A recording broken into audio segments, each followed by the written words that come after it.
الحمد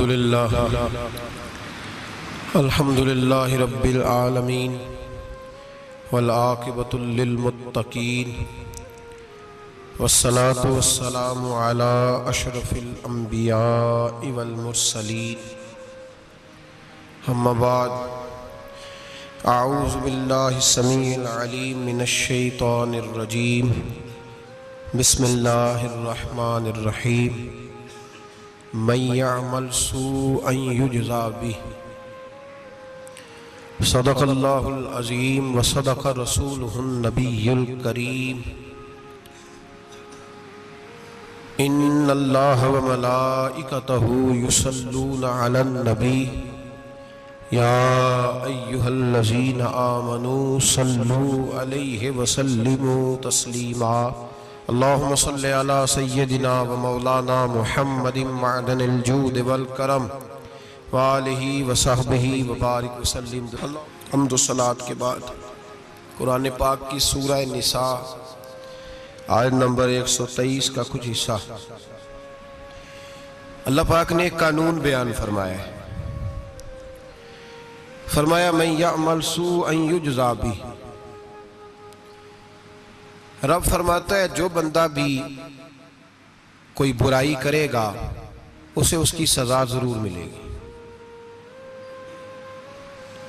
کوئی شخص برائی کر کے یہ نہ سمجھے کر لی میں نے ختم ہو گیا معاملہ، اسے سزا ضرور ملے گی۔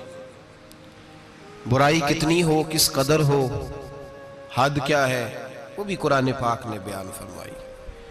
فرمایا فَمَن يَعْمَلْ مِثْقَالَ ذَرَّةٍ شَرًّا يَرَهُ، ایک ذرے کے برابر بھی اگر تو شر کرے گا تو وہ تیرے سامنے آئے گا، تیرے سامنے آئے گا ذرے کے برابر۔ اور فرمایا صرف بات شر کی نہیں، وَمَن يَعْمَلْ مِثْقَالَ ذَرَّةٍ خَيْرًا يَرَهُ، اگر تو ذرہ برابر بھی نیکی کرے گا تو اس کا بھی اللہ تجھے اجر عطا فرمائے گا۔ جو بھی برا کام کرے گا، کوئی بھی برائی کرے گا، وہ 7 پردوں میں چھپ کر ہی کیوں نہ کرے، وہ ساری دنیا سے اپنی آنکھیں بند کر کے کیوں نہ کرے، وہ سمجھے کہ میں بڑا سمارٹ ہوں، بڑا تیز ہوں، میں نے اس طرح گناہ کیا ہے کہ میں نے کوئی نشان نہیں چھوڑا، کوئی اس کے اندر میں نے ایک ذرہ برابر بھی غلطی کا امکان نہیں چھوڑا جس سے پکڑا جاؤں۔ فرمایا نہیں، ساری دنیا سو جاتی ہے، رب بیدار رہتا ہے۔ سب کو دھوکہ دیا جا سکتا ہے، رب قریب کو نہیں دیا جا سکتا۔ سب لوگ تیری چالاکی کی نظر ہو سکتے ہیں، تیری تیز زبانی کی نظر ہو سکتے ہیں، لیکن من یعمل سوءا یجزا بہ، فرمایا یاد رکھ اگر تو کوئی برا عمل کرے گا تو تجھے سزا ملے گی۔ کتنی ملے گی، کہاں ملے گی؟ تو مفسرین فرماتے ہیں فی الدنیا والآخرہ، دنیا میں بھی ملے گی، آخرت میں بھی ملے گی، دونوں جگہ سزا ملے گی، تجھے وہ سزا بھگتنی ہے۔ آج ہمارے زمانے کے اندر پہلی بات تو یہ ہے کہ لوگ گناہ کو گناہ ہی نہیں سمجھتے۔ گالی گناہ ہی نہیں، جھوٹ بولنا گناہ ہی نہیں، غیبت گناہ ہی نہیں، بدنگاہی گناہ ہی نہیں، سود کا دھندا کرنا گناہ ہی نہیں۔ لوگ گناہ کو گناہ ہی نہیں سمجھتے، بلکہ لوگوں نے گناہوں کے نام بدل دیے ہیں۔ چغلی کا نام گپ شپ رکھ لیا، جھوٹ کا نام بہانہ رکھ لیا، میں نے کوئی بہانہ کر دیا۔ پہلی بات تو یہ ہے کہ میرے بھائی ہم گناہ کو گناہ ہی نہیں سمجھتے، اور دوسری بات یہ ہے کہ ہم لوگ گناہ پر فخر کرنے لگے۔ لوگ فخر کے ساتھ بتاتے ہیں میں نے گناہ کیا، میں نے اتنے آدمیوں کو آج الو بنا دیا، اتنے لوگوں کا مذاق اڑا دیا، اتنے میں نے برے کام کر لیے، فلاں جگہ میں نے اس طرح کیا تو پھر لوگ بول نہیں سکے۔ گناہ کر کے الٹا ناز کرتے ہیں۔ حضرت آدم علیہ السلام سے جو خطائے اجتہادی ہوئی وہ حکمت الہی تھی، کیونکہ آپ کو زمین پہ آنا تھا، تو وہ سارا ایک سلسلہ ہوا۔ شیطان نے آ کے قسم کھائی کہ آپ یہ کھا لیں دانا تو آپ یہ یاد نصیب ہوگی۔ آپ جانتے تھے کہ اللہ کی جھوٹی قسم کوئی نہیں کھا سکتا، حکمت الہی کے تحت آپ نے اس کو کھایا۔ مشکاہ شریف میں موجود ہے، حضرت موسیٰ علیہ السلام نے ایک دن کہا حضرت آدم سے کہ نہ آپ وہ گندم کا دانہ، نہ پھل آپ کھاتے درخت کا، اور نہ یہ سارے معاملات ہوتے۔ تو حضرت آدم نے کہا بھئی یہ تو اللہ کی حکمت تھی، دنیا کیسے آباد ہوتی ہے اگر میں یہ کام نہ کرتا؟ اور رب نے مجھے بنایا ہی دنیا کے لیے تھا. جب بنانا چاہا تو فرمایا وَإِذْ قَالَ رَبُّكَ لِلْمَلَائِكَةِ إِنِّي جَاعِلٌ فِي الْأَرْضِ خَلِيفَةً, میں اسے زمین کے لیے بنانے لگا ہوں. فرمایا مجھے تو حکمت پتا تھا, اس بات کا پتا تھا, لیکن بظاہر حضرت آدم علیہ السلام سے بھی خطا ہوئی, اجتہادی خطا جناب آدم سے بھی ہوئی, ان سے بھی خطا ہوئی, اور غلطی شیطان نے بھی کی. حضرت آدم علیہ السلام کی وہ خطا تو ہم خطا کو گنتے ہی نہیں. حضرت آدم علیہ السلام سے خطا نہیں ہوئی بلکہ اللہ کی حکمت پوری ہوئی. میری بات کی سمجھ آ رہی ہے آپ حضرات؟ حکمت الہی, اللہ کی حکمت پوری ہوئی. لیکن بات سمجھنے کی ہے اور بات غور کرنے کی ہے اور بات توجہ دینے کی ہے. شیطان نے بھی غلطی کی لیکن قیامت تک کے لیے لعنتی قرار پایا. بڑی غور کرنا اور بڑی احتیاط سے بات سمجھنا. غلطی شیطان نے کی, قیامت تک کے لیے لعنتی قرار پایا. بظاہر خطا حضرت آدم سے بھی ہوئی لیکن اللہ نے ساری انسانیت کا باپ فرما دیا. رب کریم نے نبی بنا لیا, اولی العزم پیغمبر بنایا اللہ کریم نے. بظاہر تو حضرت آدم علیہ السلام سے بھی خطا ہوئی, لیکن میرے بھائی جو بات سمجھنے کی اور غور کرنے کی ہے, فرق کیا ہے؟ ادھر لعنت پڑ گئی, ادھر درجہ مل گیا. فرق اتنا ہے کہ شیطان نے خطا کی تو اللہ نے فرمایا تو بھول گیا ہے, تو کہنے لگا ابا واستکبر وکان من الکافرین, انکار کرنے لگا, اکڑنے لگا, ڈٹنے لگا خطا کر کے. انا خیر منہ, میں اس سے بہتر ہوں, یہ لفظ کہنے لگا. غلطی کی, غلطی مانا نہیں. فرمایا نکل جا, فخرج فإنک رجیم, تو لعنتی ہے قیامت تک کے لیے. گناہ کر کے ڈٹ گیا ہے. حضرت آدم نے خطا کی بھی نہیں, حکمت الہی پوری ہوئی, تو پھر بھی کہتے ربنا ظلمنا انفسنا وَإِن لَمْ تَغْفِرْ لَنَا وَتَرْحَمْنَا لَنَكُونَنَّ مِنَ الْخَاسِرِينَ. 500 سال تک جناب آدم نے آنکھ اٹھا کے آسمان کی طرف نہیں دیکھا. فرمایا مجھے حیا آتی ہے, میں اپنے رب کی نافرمانی کر بیٹھا ہوں. 500 سال دیکھا نہیں, اور دعا کیا مانگتے؟ کہتے ربنا ظلمنا انفسنا, اے اللہ میں اپنی جان پہ زیادتی کر بیٹھا ہوں. وَإِن لَمْ تَغْفِرْ لَنَا وَتَرْحَمْنَا, اگر تو نے معاف نہ کیا, تو نے ہی رحم نہ کیا, لَنَكُونَنَّ مِنَ الْخَاسِرِينَ, اے اللہ پھر تو میں بڑے نقصان والوں میں سے ہو جاؤں گا. رب فرماتے ہیں جب اس نے کہا, جب اس نے اپنی غلطی کو مانا, آہوزاری کی, فَتَلَقَّى آدَمُ مِن رَبِّهِ کَلِمَاتٍ, اللہ نے خود ہی جناب آدم کو کچھ کلمے سکھائے. فرمایا چل اس طرح کر کے مجھ سے معافی مانگ. جب حضرت آدم نے معافی مانگی تو اِنَّهُ هُوَ التَّوَّابُ الرَّحِيمُ, فرمایا میں نے معاف بھی کیا ہے اور رحمتوں کے دروازے بھی کھول دیے ہیں. بھائی ڈٹ گئے لوگ, غلطی کر کے لوگ ڈٹ گئے, خطا کر کے لوگ مانتے نہیں, جھوٹ بول کے نہیں مانتے. لوگ ڈٹے ہوئے ہیں, ڈٹے ہوئے ہیں, خطا کر کے ڈٹے, ناز کے ساتھ بتلاتے ہیں, فخر کے ساتھ بتلاتے ہیں. اپنی خطاؤں کا لوگ ڈھنڈورا پیٹتے ہیں, ڈھنڈورا پیٹتے ہیں. یہاں اخبار میں آئے دن پڑھو, بہت بڑا بیوروکریٹ, بہت بڑا تاجر, بہت بڑا صنعتکار, ٹیکس والے پہنچ گئے, صاحب ٹیکس دیجئے. کہتا میرا تو اپنا پیسہ ہی نہیں, میں تو لیمٹ کا کاروبار کرتا ہوں, بینک کے ساتھ کام کرتا ہوں. اعلان اعلانیہ کہہ رہا ہے میں تو بھائی کام کر رہا ہوں بینک کے ساتھ, خود کہہ رہا ہے میں سود کا دھندا کرتا ہوں. میرے نبی کریم سید عالم علیہ السلام نے فرمایا ماں کے ساتھ زنا کرنے والا اتنا برا نہیں جتنا سود کا کاروبار کرنے والا برا ہے. اتنا بڑا جرم اور تو اعلانیہ بیان کر رہا ہے, ڈٹ کے بات کر رہا ہے تو اعلانیہ. میرے نبی پاک نے فرمایا سود لینے والا, سود دینے والا, سود کا کاروبار کرنے والا, سود کی دستاویزات لکھنے والا, اس پہ گواہ بننے والا, سودی آدمی کو گھر میں پناہ دینے والا, جس کو پتا چلے یہ سودی ہے پھر بھی غصہ نہ کرنے والا, سودی کے ساتھ تعلق بنانے والا, سودی کے ساتھ راضی ہونے والا. فرمایا جتنے لوگ بھی ہیں ان سب پر خدا کی بھی لعنت ہے, فرشتوں کی بھی لعنت ہے, اور محمد مصطفیٰ کی بھی لعنت ہے. اتنا نحوست والا کام اور ڈٹ کے تو بیان کر رہا, شرم ہی نہیں آ رہی, حیا ہی نہیں آ رہی. اتنا تو برا فعل کرتا, ڈٹ کے کہتا ہے وہ تو میرا تو جناب کا پیسہ ہی اپنا نہیں, میں تو سودی ہوں.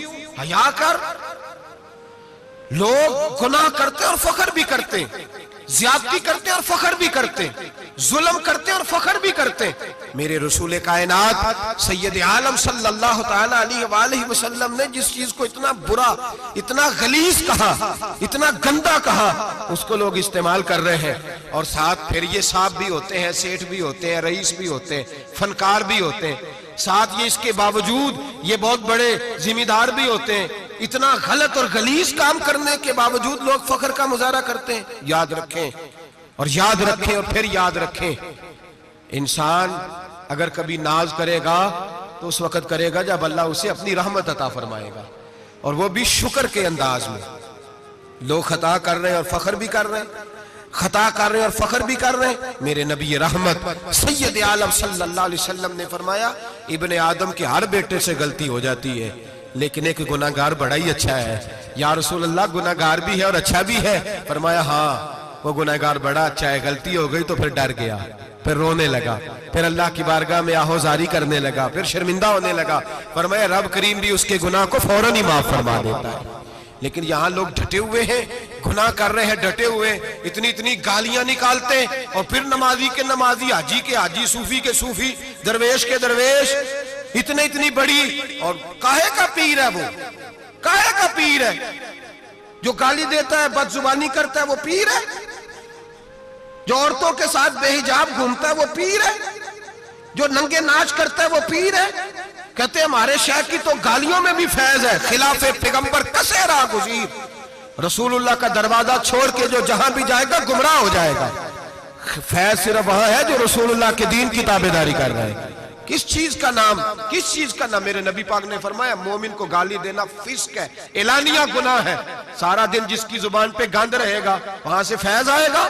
اتنا کچا عقیدہ نہ رکھو، ہر ملنگ کے پیچھے، ہر چور ڈاکو بدکار کے پیچھے بھاگنے لگتے ہو۔ احتیاط کا دامن تھامو۔ جس کی زبان پہ رسول اللہ کا درود ہوتا ہے وہ مرشد کامل ہوتا ہے، جو حضور کی حدیث اور قرآن کا مبلغ ہوتا ہے وہ شیخ ہوتا ہے۔ ایسے ہی ہر دم والے کے پیچھے بھاگ جانا، ہر پھوکا پھاکی والے کے پیچھے بھاگ جانا۔ لوگ گناہ کر رہے ہیں اور ناز بھی کر رہے ہیں، فخر کے ساتھ آ کے بتاتے ہیں وہ جی میں گیا تھا، بس حضرت جس کو گالی دیتے ہیں اس کا کام بن۔ میں نے کہا شرم کر، اٹھ کے چلا جا۔ ہم ایسی کرامت بھی سننا پسند نہیں کرتے، ہم نہیں پسند کرتے ایسی، اٹھ اور نکل جا۔ یہ کیسا شیخ ہے جو گالیاں دیتا ہے؟ بھئی گناہ کو لوگ باعث فخر بیان کرتے ہیں، بابا جی ہیں، حاجی صاحب ہیں، صوفی صاحب ہیں، دادا جی ہیں، اور گالی دیتے ہیں۔ کیا مطلب ہے اس بات کا؟ گناہ کرنا، ناز کرنا، احتیاط کا دامن تھام کے رکھیں۔ گناہ ہوتا ہے۔ لوگ سارا دن غیبتیں کرتے ہیں، نام گپ شپ کا رکھتے ہیں، سارا دن لوگوں کی پگڑیاں اچھالتے ہیں اور شام کو کہتے ہیں آج، اور پھر ناز کے ساتھ، فخر کے ساتھ۔ سب سے زیادہ علماء کا مذاق اڑایا جاتا ہے، اور بہت سارے دیندار مذاق اڑاتے ہیں، پرہیزگار۔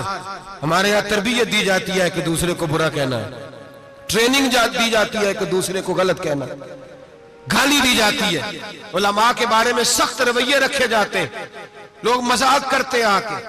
ایک بچہ، ایک طالب علم میرے ساتھ پڑھتا تھا، دوست تھا، بڑا حسین آدمی تھا، مقابلہ رہتا تھا، نمبر زیادہ لے لیتا تھا، کئی دفعہ اچھا نہیں لگتا تھا، یکدم مدرسہ چھوڑ گیا۔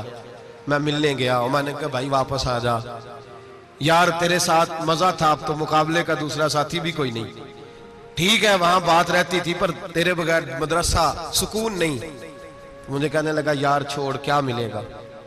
ہمارے استاد مفتی ہیں اور لوگ آگے پوچھتے ہیں مولوی صاحب آپ کی تعلیم کتنی ہے؟ وہ جو 6 سیپلیاں لے کے بی اے کر کے آیا وہ علامہ صاحب سے تعلیم پوچھ رہا ہے، قرآن کے عالم سے، حدیث کے استاد سے تعلیم پوچھ رہا ہے۔ بی اے تو بھائی نکمہ بچہ بھی کر جاتا ہے، ایم اے کس ڈگری کا نام ہے؟ میں ایسے ایم اے پڑھے لوگوں کو جانتا ہوں جن کو مبادیات کا نہیں پتا، ایسے بیرسٹر کو جانتا ہوں جسے دعائے قنوت نہیں آتی، ایسے لوگوں کو جانتا ہوں جنہیں سورہ فاتحہ نہیں آتی۔ اور علامہ صاحب جو قرآن کے عالم، حدیث کے عالم، فقہ کے عالم، جو تصوف کی باریک باتیں سیکھ کے کسی آستانے سے فیض لے کے، ان سے پوچھا جاتا ہے تعلیم کتنی ہے؟ ہمارا علم کیتا۔ ہمارے زمانے میں توہین ہوتی ہے علماء کی، بچے مدارس چھوڑ گئے۔ میں اگر سخت بات کہہ دوں تو یہ میرے جذبات ہیں، مجھے معاف کیجئے گا۔ لوگ گویوں کے پاس جا کے بیٹھ گئے، کہتے ہیں سور سکھاؤ، ہم نعت خواں بن جاتے ہیں، پیسے تو آئیں گے۔ مولانا کو کیا ملتا ہے؟ ان کو لوگ کیا دیتے ہیں؟ 10,000 15,000، اور پھر توہین بھی کرتے ہیں۔ سن لے الموجب الکبیر کی حدیث، میرے نبی پاک صلی اللہ علیہ وسلم نے فرمایا جس کو پتا ہو یہ دین کا صحیح عالم ہے اور نیک بھی ہے جس کو پتا ہو، پھر اگر اس نے توہین کی اس بندے کی تو فرمایا وہ مومن نہیں، وہ منافق ہے، بے ایمان ہے، جو دین کا عالم ہونے کے باوجود پرہیزگار ہو پھر بھی توہین کرتا پھرتا ہے۔ بڑے بڑے علماء کی پگڑیاں اچھلتی ہیں، چھوٹا سا اینکر ہے امریکہ کے تلوے چاٹ کے روٹی کھاتا ہے، بڑے بڑے مشائخ کی پگڑیاں اچھالتا ہے ٹی وی پہ بیٹھ کے، اور لوگ ہیں کہ دادے تحسین دے رہے ہیں، گناہ پر فخر محسوس کر رہے ہیں۔ حضرت عبداللہ ابن عباس میرے رسول اللہ کے سگے چچا کے بیٹے تھے، حضرت ابی بن کعب رضی اللہ تعالیٰ عنہ حضور کے خادم تھے، پر دین کے عالم تھے، نبی پاک کی حدیثیں زیادہ جانتے تھے، حضور کے سگے چچا کا بیٹا حضرت ابی بن کعب کے گھر جاتے تو ان کے دروازے کے سامنے کپڑا بچھا کے بیٹھ جاتے، اب اور صحرا میں مکان تھا، کہتا جب میں تھک جاتا تو لیٹ جاتا، ریت اڑتی تو میرے بالوں میں پڑتی، آپ فرماتے اپنی مرضی سے حضرت ابی بن کعب باہر آتے تو مجھے لیٹا ہوا دیکھتے، کہتے او میرے نبی کے چچا کے بیٹے، او میرے رسول کے چچا کے بیٹے یہاں بیٹھے ہو؟ تو میں کہتا میں آپ سے اپنے مصطفیٰ کریم کی حدیثیں سننے آیا ہوں، شاگرد بننے آیا ہوں، اور یہ توہین ہے کہ استاد کے دروازے پہ بندہ آئے تو دستک دے کے باہر بلائے، یہ توہین ہے، آپ کا جب دل کرے آپ تشریف لائیں۔ حضرت عبداللہ ابن عباس فرماتے ہیں میں یہ نہیں دیکھا میرا تعلق کس خاندان سے ہے، میں نے تو یہ دیکھا جسے رسول اللہ کے دین کا علم مل گیا وہ سب سے آگے گزر گیا ہے، اپنے اندر یہ خوبی پیدا کریں۔ لوگ گناہ مذاق اڑاتے ہیں، مذاق، بچے چھوٹے چھوٹے روتے ہیں آ کے، کہتے ہیں حضرت جی ہم نے نہیں یاد کرنا قرآن پاک، فلانے آدمی کے گھر میں ختم پڑھنے گئے تھے، وہ کہتا تھا جی کدی خیر نہیں، قرآن کا بچہ، قرآن کا حافظ قاری، مدینے والے محبوب نے فرمایا اس کے پیروں کے نیچے فرشتے پر بچھاتے ہیں، ایک دنیا دار کے دروازے پہ سویرے 10 بجے جا کے بیٹھتا ہے، وہ کہتا ہے میرے گھر بھیجو قرآن شریف پڑھانا ہے، 10 بجے بچہ بیٹھتا ہے، اور زور کا وقت ہو گیا تو کہتا ہے لائن میں لگ جاؤ تمہیں روٹی دینی ہے، لائن میں لگ جاؤ، حیا نہیں آتی؟ یہ رسول اللہ کا دین ہے، یہ نبی پاک کا دین، بھکاریوں کی طرح مدارس کے طلباء مانگتے پھرتے ہیں، جو تمہیں دین سکھاتے، جو میں رسول اللہ کا فرمان سکھاتے، وہ بھکاری بنا دیے تم نے، اور وہ عیاش اور فحاش جو لوٹ کے روٹی کھانے والے ان کو سربراہ بنا لیا۔ خیال آنا چاہیے، حیا آنی چاہیے، پر میں بچوں سے کہتا ہوں کہتا بیٹا وہ عزت نہ دیکھو جو تمہیں دنیا دار دیتے ہیں، وہ والی عزت دیکھو جو تمہیں آمنہ کے لال نے عطا فرمائی ہے۔ میرے رسول پاک نے فرمایا کوئی کسی کا سجادہ نشین، العلماء وراثت الانبیاء، فرمایا جسے دین کا علم دیا وہ محمد عربی کا سجادہ نشین ہے، وہ میرا وارث ہے۔ ہمیں کیا ضرورت ہے کسی کی جانب دیکھنے کی؟ خدا را ہم لوگوں کو دین سے دور کر رہے ہیں، مدارس بے آباد، گناہ پہ فخر، جعلی پیروں کے جعلی بیٹے بڑی بڑی بلڈنگوں پہ فخر کرتے ہیں، 1-1 کروڑ کی گاڑی میں بیٹھتے ہیں، مدارس کے بچے بیچارے نعت خواں تماشا لگا کے کسی گلوکار سے سر سیدھی کر کے آئے، اتنی سی اس نے داڑھی رکھی ہوئی، حیا نہیں، شرم نہیں، تماشا نہیں اس نے لگایا ہوا ہے، اور وہ روز 10,000 20,000 40,000 لے کے جا رہا ہے، اور مدرسے کا طالب علم وہ دیکھتا رہتا ہے کہ گرمی آئی ہیں تو کہیں سے کپڑے بھی آئیں گے کہ نہیں، وہ دیکھتا رہتا ہے کہ سردی آئی ہے کوئی پوچھے گا بھی نہیں، اور امیر لوگ کبیر لوگ آ کے پوچھتے ہیں، کہتے ہیں صاحب کل لے آجے بچے، ابا جی فوت ہو گئے ہیں ان پہ ختم شریف پڑھنا ہے۔ ہم گناہ کرتے ہیں اور گناہ پہ فخر کرتے ہیں، ہم نے لوگوں کو دین سے دور کر دی۔ اپنے اندر تقوی پیدا کریں، اور اگر کبھی غلطی ہو جائے تو احساس پیدا کریں، گناہ پہ فخر نہ کریں۔ کتنا بڑا یہ جرم ہے دین کے علماء کی توہین کرنا، اعلانیہ ہوتا ہے، مجلسوں اور محفلوں میں ہوتا ہے، جگہ جگہ بیٹھ کے لوگ یہ غیبت کرتے ہیں، اس سے بچیں، آگے بڑھیں۔ ایک بہت بڑا جرم اور ہوتا ہے ہمارے زمانے میں، وہ ہے مذاق اڑانا کسی کا رنگ اگر کالا ہے تو کس نے بنایا ہے؟ اونچا بولے، کس نے بنایا ہے؟ قد چھوٹا ہے تو کس نے بنایا ہے؟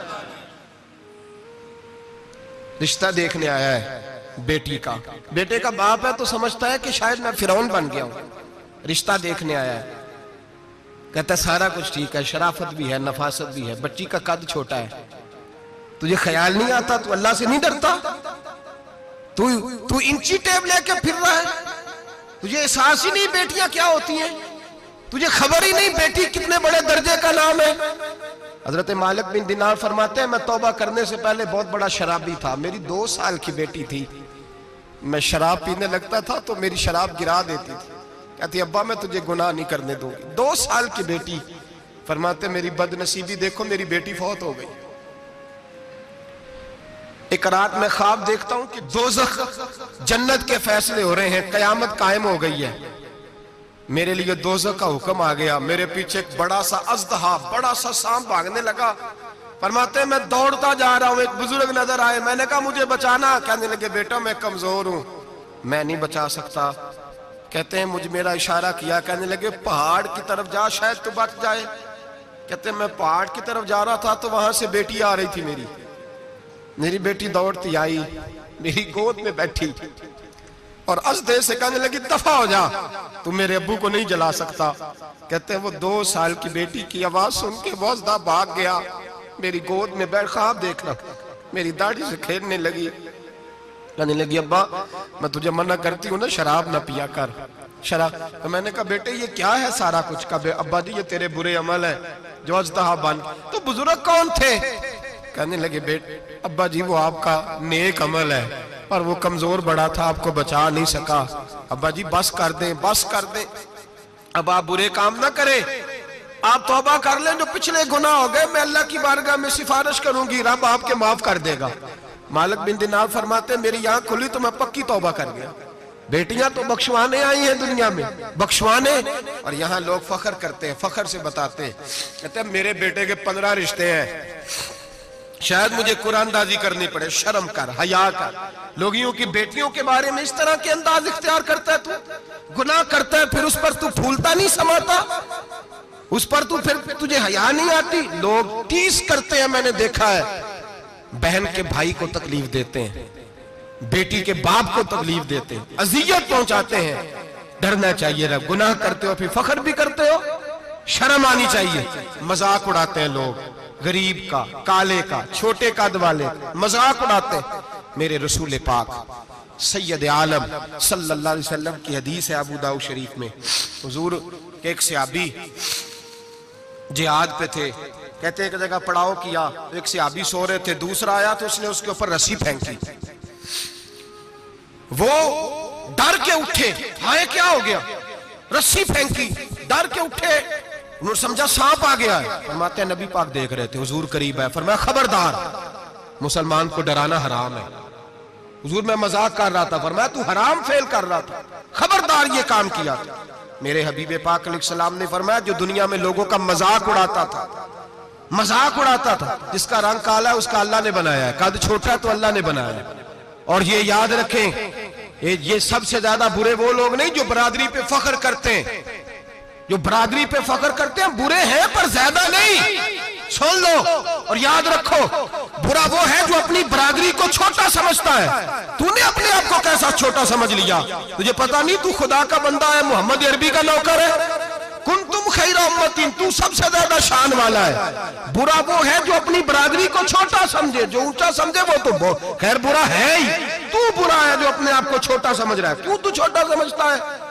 جب رب کریم نے بلانے میں فرق نہیں کیا, جب رسول اللہ نے نوازنے میں فرق نہیں کیا, جب جنت میں اللہ نے علیحدہ علیحدہ کیٹیگری نہیں بنائی کہ امیر یہاں, غریب ادھر, چودھری ادھر, چھوٹے, تو اپنے آپ کو چھوٹا کیوں سمجھتا ہے؟ ناز کیا کر اس بات کا کہ مجھے اللہ نے اپنے معبود کی غلامی عطا فرمائی ہے.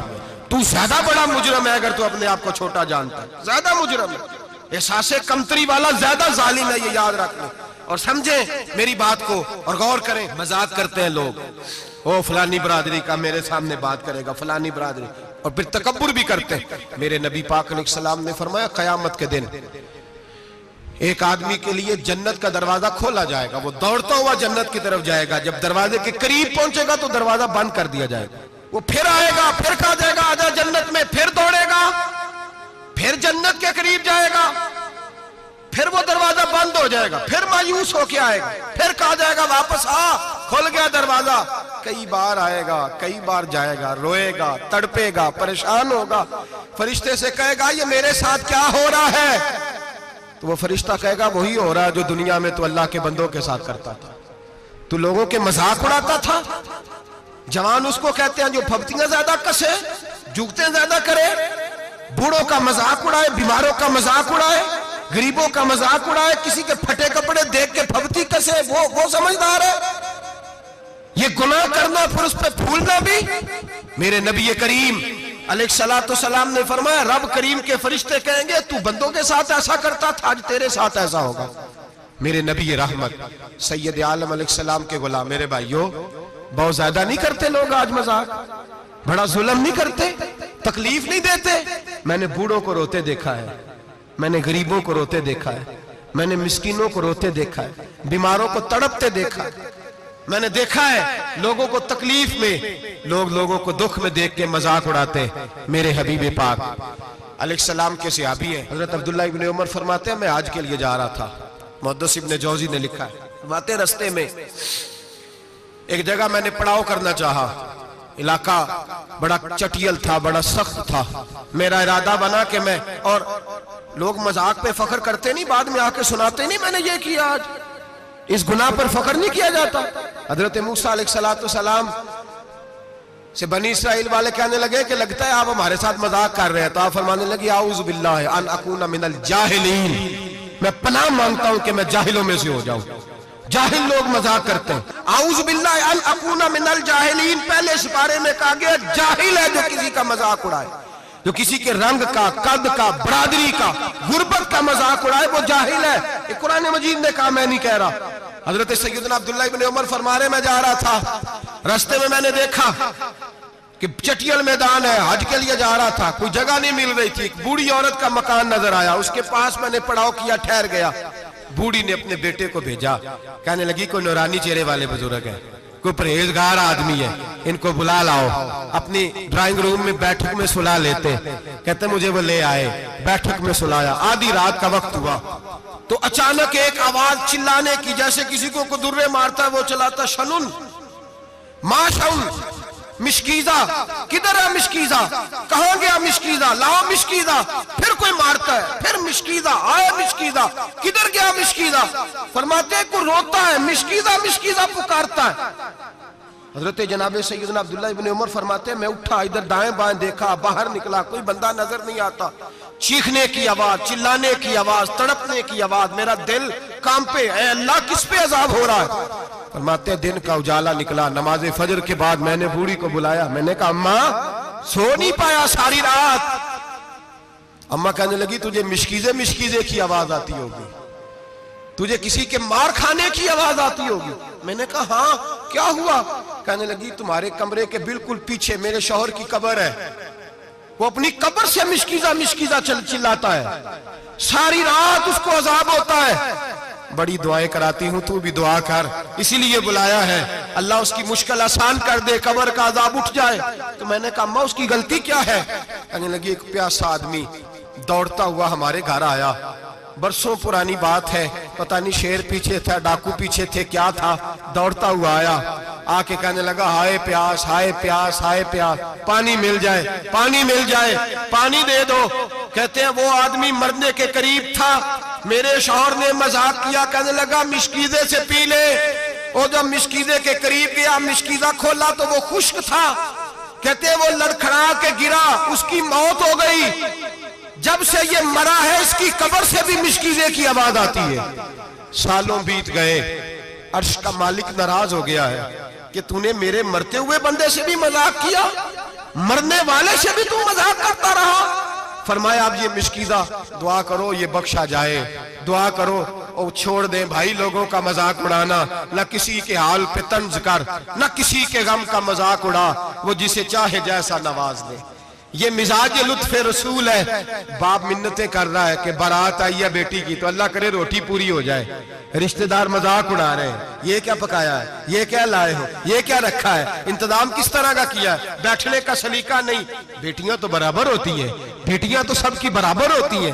تو جاہلوں جیسے کام کر رہا، کسی کے گھر آ کے اس کا نمک کھا کر تو مذاق اڑا رہا، کسی کے گھر بیٹھ کے اس کی توہین کر رہا ہے. میرے نبی پاک علیہ السلام نے فرمایا حرام ہے کسی مسلمان کا مذاق اڑا کے اس کو تنگ کرنا، اس کو خوف دینا.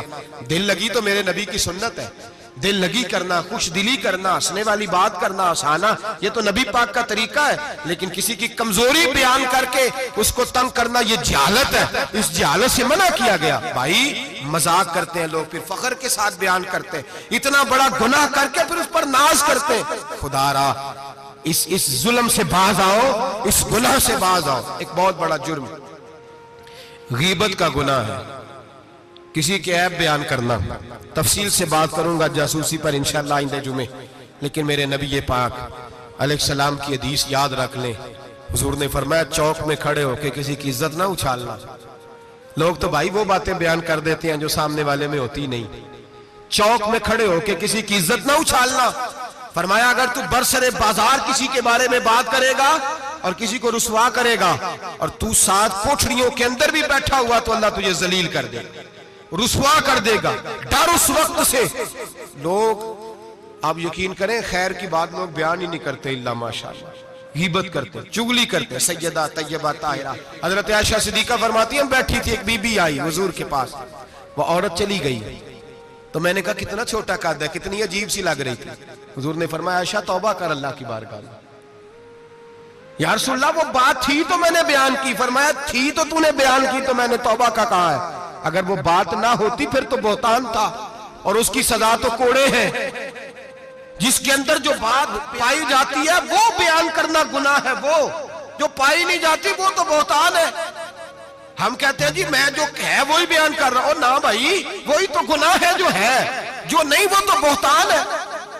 اور نبی پاک صلی اللہ علیہ وسلم نے غیبت کو، کسی کی چغلی کو، کسی کے پیٹھ پیچھے عیب بیان کرنے کو زنا سے برا قرار دیا، زنا سے برا قرار دیا ہے نبی پاک۔ اور لوگ ہیں کہ غیبتیں کرتے ہیں اور پھر اس میں فخر کرتے ہیں، دوسروں کو سناتے پھرتے ہیں، اعلانیہ گناہ کرتے ہیں۔ ایک بہت بڑا گناہ بدنگاہی کا گناہ ہے۔ آپ کو پتہ ہے ہمارے ملک کے اندر بدکاری، زنا اور بے حیائی کی شرح کتنی بڑھتی جا رہی ہے، کس قدر بڑھتی جا رہی ہے۔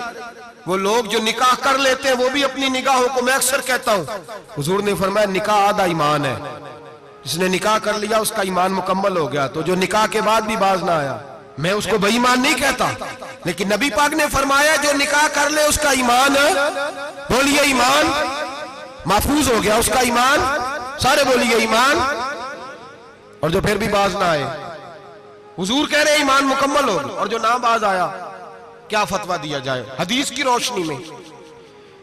میرے نبی پاک کی بارگاہ میں عورتیں آئیں توبہ کرنے، بیعت کرنے، مسلمان ہونے، تو حضور بیعت لیتے وقت فرمانے لگے میرے ساتھ وعدہ کرو جھوٹ نہیں بولو گی، غیبت نہیں کرو گی، زنا نہیں کرو۔ ایک عورت بول پڑی، کہنے لگی یا رسول اللہ صلی اللہ علیہ وسلم میں مسلمان تو نہیں پر خاندانی ہوں، میرے گھر والوں کے ذہن میں بھی کبھی زنا کا خیال نہیں آیا، ہم تو اسے خاندانوں کے وقار کے خلاف سمجھتے ہیں۔ روز بری نظر سے کسی کو دیکھنا اور کسی کے بارے میں غلط باتیں، ناراض نہ ہونا۔ بہت سارے بوڑھے بھی لذت لے لے کے جرم بیان کرتے ہیں، گناہ بیان کرتے ہیں، غلط باتیں کرتے ہیں، کسی عورت کے بارے میں تبصرہ کرتے ہیں۔ کیا سمجھتے ہیں مرد اور عورت معاذ اللہ تعالیٰ ایک کمرے میں جا کے بدکاری کریں تو وہی زنا ہے؟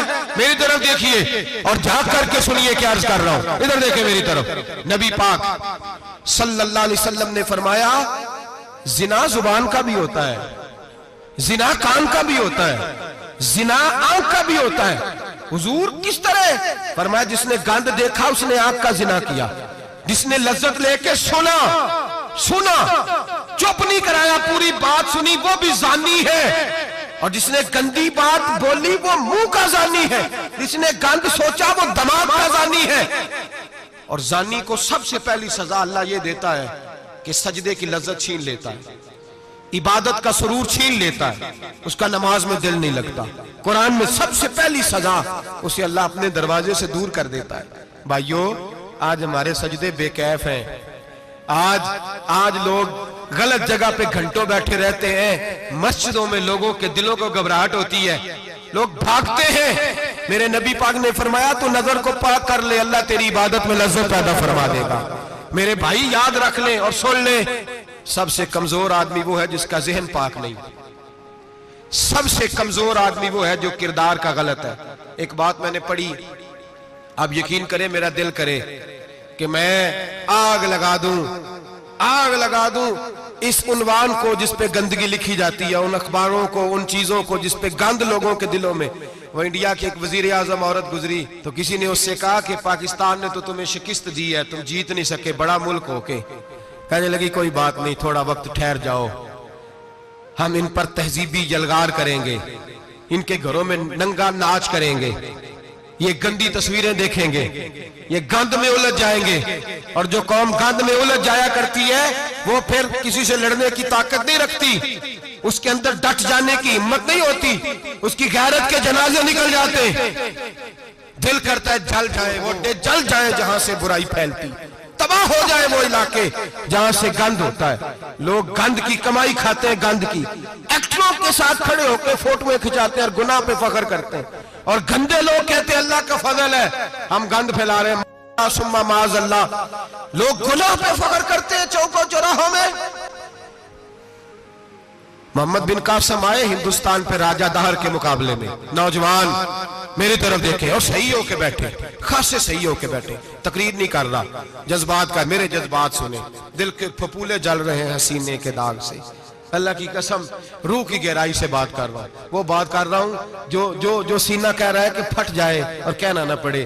قرآن و حدیث پڑھتے ہیں اور پھر اپنا حال دیکھتے ہیں تو لگتا یہ ہے کہ عذاب قریب آ گیا ہے، لگتا ہے زمین پھٹنے والی ہے، آسمان گرنے والا، لگتا ہے قریب آ گیا ہے سارا کچھ۔ سمجھیں کہ عرض کر یہ بات اگر آپ سمجھ گئے تو قیمت وصول ہو گئی، اس کو سمجھ گئے تو سمجھ لیں آپ کے مزاج کے اندر اللہ نے تبدیلی پیدا کر دی۔ محمد بن قاسم 18 سال کا جوان، ایک عورت کی عزت پر راجہ دہر ہندو نے حملہ کیا، محمد بن قاسم بچانے آئے۔ جب ہندوستان آئے فوج تھوڑی تھی، علاقہ تھوڑا تھا، راجہ دہر کی فوج بہت زیادہ، اور پھر اپنا عرب چھوڑ کے یہاں آ کے ہندوستان میں اس کے علاقے میں اس پہ حملہ کرنا، حالات خراب تھے۔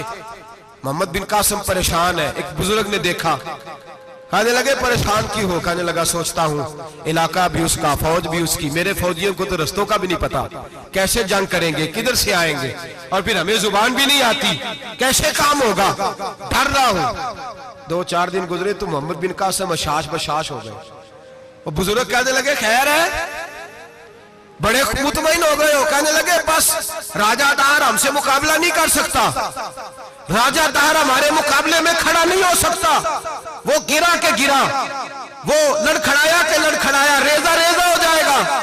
کہا آپ کو کیسے خوشخبری مل گئی؟ کہنے لگے مجھے پتا چلا ہے کہ راجہ دہر ذہن کا گندا ہے، وہ تو چچا کی بیٹی کو نہیں چھوڑتا، ماموں کی بیٹی کو نہیں چھوڑتا، خالہ کی بیٹی کو گندی نظر سے دیکھتا ہے، جس کا ذہن گندا ہوتا ہے وہ کسی کا مقابلہ نہیں کر سکتا، ہمیں فتح ہوگی، فتح، وہ گرے گا۔ وہ بزرگ کہتے ہیں میں سمجھ گیا کہ واقعی سے فتح ہوگی۔ آج کشمیر کیوں آزاد نہیں ہو رہا، فلسطین میں آگ کیوں لگی ہوئی ہے؟ مسلمان جب تک ذہن کا گندا ہے کمزور ہے، جب تک ذہن کا ناپاک ہے کمزور ہے۔ حضرت سعد بن ابی وقاص رضی اللہ تعالیٰ عنہ فرمایا کرتے تھے اللہ مسلمان کی مدد اتنی دیر تک کرتا رہتا ہے جتنی دیر تک مسلمان کا ذہن صاف رہتا ہے، کردار پاک رہتا ہے۔ آگ اس لیے معاشرے میں لگی ہے۔ نوجوانوں تم کہتے ہو کامیابیاں نہیں ملتی، اسے کیسے کامیابی مل سکتی ہے جس کا ذہن ہی صاف نہیں؟ وہ کیسے دنیا کی بازی جیت سکتا ہے جس کی نگاہ ہی پاک نہیں؟ وہ کیسے آگے بڑھ سکتا ہے جس کے کردار میں پاکیزگی نہیں؟ اپنے آپ کو پاک کر لو، اللہ ہر مشکل میں تمہاری مدد فرمائے گا، ہر رستے میں تمہاری مدد فرمائے گا۔ اور میں نے کہا جب آدمی ناپاک ہوتا ہے تو رب کریم اس سے عبادت کی لذت چھین لیتا ہے، اور اللہ کی سب سے بڑی سزا یہ ہے کہ کسی کو سجدہ نہ لمبا کرنا دے۔ رب کریم سب سے زیادہ اس سے ناراض ہے جس کو قرآن پاک کے کھولنے کی توفیق نہ ہو۔ سب سے زیادہ رب کریم اس شخص سے ناراض ہے جو اللہ کی بارگاہ میں جھکنے کی لذت چھوڑ جائے۔ میرے نبی پاک سید عالم علیہ السلام کے صحابہ لمبی عبادتیں کرتے تھے، لمبی۔ کسی نے کہا تھا روم کے بادشاہ تھے کہ یہ مسلمان فاتح کیوں ہو جاتے ہیں؟ تو اس نے کہا میں نے مولا علی کے زمانے میں جاسوسی کرائی تھی، پتہ کیا تھا کہ ہر میدان میں کامیاب کیوں ہوتے ہیں۔ تو کہتے ہیں میں نے دیکھا یہ دن کے مجاہد ہوتے ہیں پر رات کے عابد ہوتے ہیں، ساری رات عبادتیں کرتے ہیں۔ فرمایا رات کو جب اپنے رب کو راضی کر لیتے ہیں تو سویرے خدائی طاقتیں ان کے ساتھ ہو جاتی ہیں۔ ہم کہتے ہیں ہماری چلاکی سے کامیابی ہوگی، ہم بڑے تیز ہیں، ہماری حکمت عملی سے کامیابی، سیاست سے کامیابی۔ جب تک اللہ تیرا ساتھ نہیں دیتا تو قدم نہیں اٹھا سکتا، جب رب کریم تیری مدد نہیں فرماتا تو عمیق گھڑوں میں گر جاتا، تو اپنی چلاکی کے اندر ہی مر جاتا ہے گھٹ کے۔ میرے بھائی جب تیرے اندر لذت ہوتی ہے، صلاح الدین ایوبی، سب بولیے رحمت اللہ تعالی، حضرت صلاح الدین ایوبی بہت بڑا صوفی، بہت بڑا مجاہد، بہت بڑا دلیر، لیکن کمال یہ تھا کہ میرے غوث اعظم کے مدرسے سے تعلیم پائی تھی، علم، روحانیت، تقوی، پرہیزگاری شیخ عبد القادر جیلانی کے ادارے سے سیکھا تھا۔ صلیبی جنگیں ہو رہی تھی، عیسائیوں کے ساتھ لڑائی ہو رہی تھی، صلاح الدین ایوبی بڑے پریشان تھے، بڑی اذیت میں تھے، بڑی تکلیف میں تھے، اے اللہ کیا بنے؟ اچانک پتا چلا کہ ایک بحری بیڑا آ رہا ہے عیسائیوں کا، اور اس کے اندر تلواریں ہیں، نیزے ہیں، بڑا کچھ ہے۔ صلاح الدین ایوبی پریشان ہو گئے، کہنے لگے پہلے ہی مسلمانوں کے پاس اسلحہ کم تھا، پہلے ہی پریشانی تھی، اب اور آ رہا ہے سامان، کیسے کام چلے؟ پریشان ہوئے، میٹنگ نہیں بلائی، کابینہ کا اجلاس نہیں بلایا، سیاسی حکمت عملی نہیں بدلی، مسجد اقصی میں چلے گئے، ساری رات رو کے گزار دی۔ اے اللہ میں اپنے لیے نہیں آیا، تیرے رسول کے دین کے لیے آیا۔ اے اللہ مجھے اپنی کوئی فکر نہیں، تیرے نبی کے دین کے جھنڈے کی فکر ہے۔ خداوندہ اے اللہ تو میرے نیتیں، میرے ارادے جانتا ہے، مہربانی فرما، مسلمانوں کو قوت دے، کفر کے دل میں روب ڈال دے۔ سویرے صلاح الدین ایوبی اٹھے، مسجد سے باہر نکلے، ایک نیک پارسا صوفی بزرگ سے سامنا ہوا۔ صلاح الدین ایوبی کہنے لگے حضور دعا کرنا، دشمن کا بحری بیڑا آ رہا اسلحہ لے کے، مہربانی کرو دعا کرو، بحری بیڑا آ رہا ہے، مسلمانوں کو اللہ کامیابی دے دے۔ بابا جی کہنے لگے اللہ اکبر، وہ تو بیڑا غرق ہو گیا ہے، وہ تو بیڑا غرق ہو گیا ہے، وہ تو ڈوب گیا ہے، اللہ اکبر وہ تو ڈوب گیا ہے، اللہ اکبر وہ تو تباہ ہو گیا، اللہ اکبر وہ تو نیست و نابود ہو گیا، اللہ اکبر وہ تو ختم ہو گیا۔ صلاح الدین ایوبی کہنے لگے بابا کچھ مجھے بھی بتا دے، کہاں ڈوب گیا ہے، کہاں غرق ہو گیا ہے، کہاں تباہ ہو گیا ہے؟ تو بابے نے پلٹ کے دیکھا، کہنے لگا دادا بولا نہ بن، ساری رات مسجد میں آنسو بہاتا رہا ہے، ساری رات تو روتا رہا ہے، ساری رات تو رب کو مناتا رہا ہے، وہ دشمن کا بحری بیڑا تیرے آنسوؤں میں غرق ہو گیا ہے، وہ تیرے آنسوؤں میں ڈوب گیا ہے، رب کریم نے تباہ کر دیا ہے۔ فرمایا تو نیک ہے، تیری سوچ صاف ہے، تو اللہ نے تیری مدد کرنے کا فیصلہ فرمایا ہے، تیرے آنسوؤں میں ڈوب گیا۔ او بھائی ہمیں دعا کی لذت نہیں رہی، قسم اللہ کی دعا کی لذت نہیں رہی، ہم سجدوں میں روتے نہیں، ہمارا وہ کیف بک چھین کے لے گیا ہے۔ مائیں بیٹیوں کے لیے رویا کرتی تھی، باپ بیٹوں کے لیے رب کی بارگاہ میں رویا کرتے تھے، روز نمازیں ہوتی تھی، روز نفل ہوتے تھے، مصیبت میں بھی اب یاد خدا ہم کو نہیں آتی، دعا منہ سے نہ نکلی، جیبوں سے عرضیاں نکلی، لذت آہوزاری۔ میرے نبی پاک صلی اللہ علیہ وسلم نے فرمایا میرا مسلمان کبھی مغلوب نہیں ہوگا، کافر اس پر کبھی غالب نہیں آئے گا۔ حضور کیوں؟ فرمایا اس لیے کہ مسلمان کے پاس وہ ہتھیار ہے جو کافر کے پاس کوئی نہیں، مسلمان کے پاس وہ ہتھیار ہے جو کافر کے پاس نہیں، وہ والا اسلحہ ہے جو کافر کو میسر نہیں۔ یا رسول اللہ صلی اللہ علیہ وسلم وہ کون سا اسلحہ ہے؟ تو حضور نے فرمایا الدعاء سلاح المومن، دعا مومن کا ہتھیار ہے جو کافر کے پاس نہیں ہوتا۔ جب یہ سجدے میں جا کے ہاتھ اٹھا کے دعا مانگتا ہے تو فرمایا پھر اللہ اسے وہ والا ہتھیار دیتا ہے کہ ہر میدان میں کامیابی۔ آج لوگ تعویذ لینے آتے ہیں، دم کرانے آتے ہیں، یہ نہیں سوچتے کہ کئی زمانے سے میں نماز نہیں پڑھ رہا، یہ نہیں سوچتے کتنا وقت گزر گیا میں اللہ کی بارگاہ میں جھک نہیں رہا۔ اور آپ اگر ان سے کہیں نا جاؤ گھر جا کے سورہ بقرہ پڑھو تو کہتے ہیں نہیں دم کریں۔ ہم نے تو ان پیروں کو دیکھا ہے جو پھونک مارتے ہیں تو کام ٹھیک ہو جاتا ہے۔ او بھائی جا کے سورۃ بقرہ پڑھ، تیرے گھر سے سارا کچھ نکل جائے گا۔ میرے نبی پاک نے فرمایا جہاں سورۃ بقرہ پڑھی جائے وہاں سے تو شیطان بھی بھاگ جاتا ہے۔ تو حضور کے وعدے پہ یقین کر، گھر میں غربت ہے، پریشانی ہے تو جا کے سورۃ واقعہ پڑھ۔ نبی پاک نے فرمایا جو سورۃ واقعہ پڑھے گا رسول پاک کا وعدہ ہے گھر میں کبھی فاقہ نہیں آئے گا۔ کہتے نہیں مجھے تو گلے میں رکھنے والا تعویذ دے دے جس سے ہمیشہ برکت ہی برکت رہے۔ او بھائی اللہ اللہ کر، رب کریم کی بارگاہ میں جھک۔ یاد رکھیں صوفیاء اولیاء اللہ وہ اللہ کو منایا کرتے تھے، حالات بگڑتے تھے تو معافی مانگا کرتے تھے، کہتے تھے ہم سے کوئی غلطی ہو گئی تو ایسا ہوا ہے۔ ایک قول ہے حضرت عبداللہ بن مبارک کا، اگر آپ کو یاد ہو گیا تو بہت سارا وقت آپ کا یہ ایک قول ہو سکتا ہے آپ کو کئی چیزوں کی اصلاح کا موقع دے دے۔ حضرت عبداللہ بن مبارک فرماتے ہیں میں گھوڑے پہ بیٹھا ہوا تھا، میرے گھوڑے نے سرکشی کی، میرے گھوڑے نے سرکشی کی، وہ تھوڑا سا ٹانگیں اٹھانے لگا، تھوڑا سا ادھر ادھر ہونے لگا۔ حضرت عبداللہ بن مبارک فرماتے ہیں میرا گھوڑا میری بات نہیں مانتا تھا، میرے مرید میرے شاگرد ساتھ تھے، مرید کہتے ہیں حضرت فوراً گھوڑے سے اترے، اور اتر کر کے فوراً اللہ کی بارگاہ میں جھک گئے، نماز پڑھی، نفل پڑھے، رونے لگے، استغفار پڑھنے لگے. تھوڑی ہی دیر کے بعد دوبارہ گھوڑے پہ بیٹھ گئے. وہ گھوڑا بالکل صحیح ہو گیا، تابعداری کرنے لگا، فرما برداری. حضرت سفر پہ جانے لگے تو مریدوں شاگردوں نے پکڑ لیا، کہا حضور بتلائیے ہوا کیا؟ آپ فرمانے لگے میری زندگی کا تجربہ ہے، میرے جانوروں سے، میرے شاگردوں میں سے، میرے مریدوں میں سے، میرے بچوں میں سے جب کوئی میری نافرمانی کرتا ہے تو مجھے پتہ چل جاتا ہے.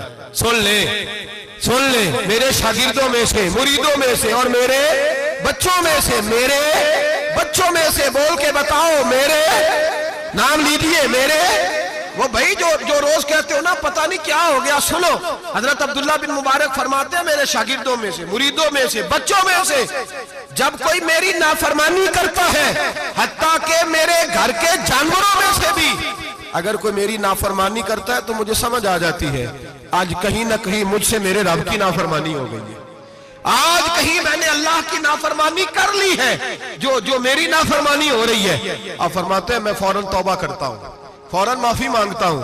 جب میں اللہ سے صلح کر لیتا ہوں تو سارے میرے فرما بردار ہو جاتے ہیں.